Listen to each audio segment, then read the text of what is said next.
চাঁদপুরের কচুয়ায় অগ্নিকাণ্ডে 3টি বসতঘর পুড়ে ছাই হয়ে গিয়েছে। বুধবার ভোর 5টার সময় চাঁদপুর উপজেলার সহদেবপুর পশ্চিম ইউনিয়নের সেঙ্গুয়া মিয়াজি বাড়িতে এই অগ্নিকাণ্ডের ঘটনা ঘটে।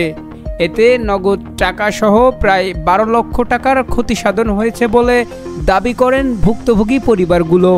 ভুক্তভোগীরা জানান, বুধবার ভোর 5টার দিকে অগ্নিকাণ্ডের ঘটনায় আগুনের লেলিহান শিখায় মুহূর্তের মধ্যে 3টি বসতঘর ও আসবাবপত্র পুড়ে ছাই হয়ে যায়।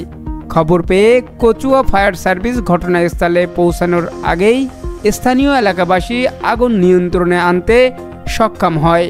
তবে ততক্ষণে 3টি ঘরের সব পুড়ে শেষ হয়ে যায়। ভুক্তভোগী সালমা বেগম বলেন, বৈদ্যুতিক মিটার বিস্ফোরিত অগ্নিকাণ্ডের ঘটনা ঘটে। আমার নতুন 2টি বসতঘর পুড়ে যায়। ঘরে নগদ 30,000 টাকা, 2 ভরি স্বর্ণ, 3টি মোবাইল, ফ্রিজ ও আসবাবপত্র ছিল। সব কিছুই পুড়ে গিয়েছে। এতে আমার প্রায় 10 লক্ষ টাকা ক্ষতি হয়েছে বলে দাবি করেন তিনি। স্থানীয় অধিবাসী শহীদ উল্লাহ, ওয়াজি উল্লাহ ও ইউনুস মিয়াজি জানান, ভোরে ওই বাড়ির প্রবাসী আহসান উল্লাহর মিয়াজির ঘর থেকে বৈদ্যুতিক মিটার বিস্ফোরণ হয়ে আগুনের সূত্রপাত ঘটে।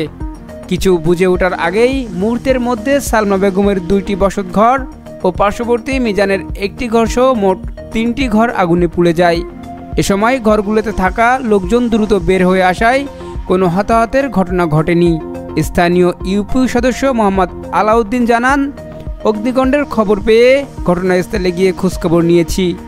ক্ষতিগ্রস্ত পরিবারগুলো এখন নিঃস্ব। ইউপি চেয়ারম্যান মোহাম্মদ আলমগীর ইসলাম বলেন, খবর পেয়ে ঘটনাস্থলে গিয়েছি। এদিকে ক্ষতিগ্রস্ত পরিবারগুলোর সহায়তার জন্য উপজেলা প্রশাসনের কাছে বলা হয়েছে। সালাউদ্দিন, প্রহর 24।